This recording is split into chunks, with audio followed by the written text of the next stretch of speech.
friends, I'm coming at you today with a new aspect of my YouTube channel, and that is finished objects. That is one of my favorite parts of my knitting podcasts. Yes, I'm a nerd, I listen to knitting podcasts, Grocery Girls, Christy Glass Knits, love them, is looking at finished objects. And what that means in the knitting world is literally like finished pieces, like I'm wearing today, a sweater. This is a personal sweater, and I want to come on here and just show you what I am knitting for personal and business as well, because I just get so much joy out of it. So hopefully you guys hearing about it will bring you joy as well. So let's get started. This is the Evening in the Village Turtleneck by 2 of Wands. Here is the designer modeling. That's the designer modeling the sweater. So I fell in love with the sweater. I saw it on Instagram and I was like, this is amazing. She calls it an intermediate, level 3, so it did intimidate me a little. I purchased this as a kit from Lionbrand in spring of last year, and then I waited until August of last year to actually start it because I think I was a little bit scared. But there's nothing really to be scared of here. The stitch is laid out for you.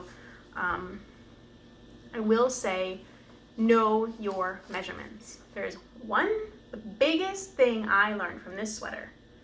Know your measurements. Pay attention to the dimensions. Know the ease that you like. Oh my goodness. I don't know what I did. It just went over my head. I said, I'm usually a medium large. That's what I'm gonna knit in this sweater. So this sweater is extra small, small, medium large, or extra large, 2XL. So I was like, okay, medium large, perfect, and it's already oversized, so it's gonna be great. It's gonna be not tight at all. Not have to worry about the tightness, I had to worry about the bagginess. So just know what you like. If I were to knit it again, I would go down to an extra small, small. I might even modify beyond that, just because the bagginess and the oversizeness of it was just too much for me, especially on my small frame, my short frame, I should say. I'm about 5'3". So here, this is the sweater. It is a turtleneck. And originally, when I knit it the way it was called for, and it went down to about my mid-thigh. And then when I blocked it, which means washed it, it went down to my knee. So it did stretch with blocking. Beware of that. I didn't expect that with this yarn. There is a high-low hem and a split hem, which I love. I made mine a little bit more dramatic. The pattern, I think, is just a split hem, but I made mine high-low because I've seen the Grocery Girls do it, and I wanted the same thing. So they didn't knit this pattern. I've just seen them do it in other sweaters. Anyway, okay. So this sweater came out huge. Number 1, pay attention to your measurements is what I learned. And here is how I modified it. So it's knit in panels, front, back, and the 2 sleeves. And then you seam it all together. So I should have kind of known my measurements that, okay, this is going to be really big and long on me, but I didn't. I just followed the pattern, and unfortunately when it's knit in panels, you can't try it on. So moving forward, I am going to stick more to the top-down sweaters as well, so I can try it on as I go and make sure it's fitting the way I want it to. So what I did is, after it was all seamed together, like I said, it was ginormous. The sleeves were about down to here. They were super wide, super long. The length was really long. I didn't modify anything with the width. So it is about 10 inches of positive ease on me, which is a lot. So I would not do that again. I would, like I said, go down a size or even more, if possible, modify it in my own way. So once it was all together, I took the sleeves off, completely frogged them, and redid them. I made them thinner.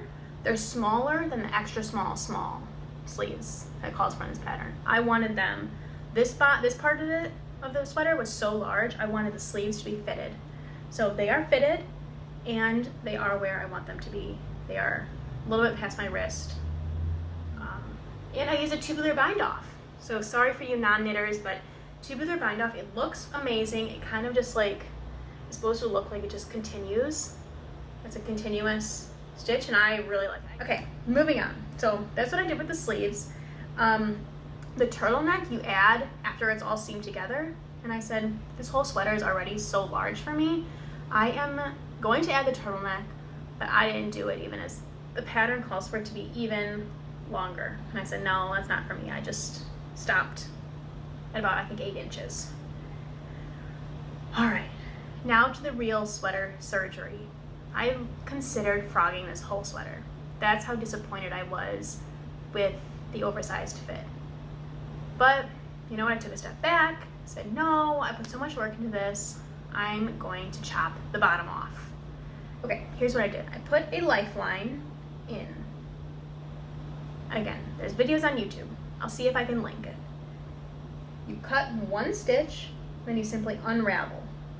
And as you're unraveling, put these stitches up here on the needle so you don't lose them or they don't get lost. Now this part was just gonna be garbage. Or, you know what I mean? I'm gonna frog it and reuse the yarn. So you unravel it completely. Now, all the stitches are on your needles, so you're knitting down, but you don't want to knit your same stitch that you were already knitting because it will look a little bit off. It will look like it's off. So that's why I was careful with where I chose to put the lifeline, and I knew from there I would want the 1x1 ribbing. So then I just proceeded to knit in 1x1 rib at the front and the back. The back does have more 1x1 ribbing on it because I wanted that high-low hem. I hope this makes sense. If it doesn't, I'm sorry. I'll try and put in pictures and add links for reference on what I used because I did find them really helpful. And it's really just a leap of faith. I was not going to wear this sweater if I didn't do something to it. So it was worth it. Even if it didn't work out, it would have been so disappointing and scary and frustrating, but I wasn't going to wear the sweater the way it was. So it was worth it to put in the work, to do the little research and adjust it. And it really just took one night. That is a wrap up of my evening in the Village Turtleneck. I probably won't be knitting this one again. I like the stitch, so I would take the stitch and maybe do something with a top-down raglan style, potentially try and figure something like that out. But I think I'm just gonna move away from seaming. Seaming's not really fun, and I like trying it on as I go. I really don't wear a lot of turtlenecks, but like I said, I fell in love with this when I first saw it, this whole sweater. So I'm excited to wear it in the fall when I go back home to visit Illinois, and now I'm going to take it off because it is quite hot.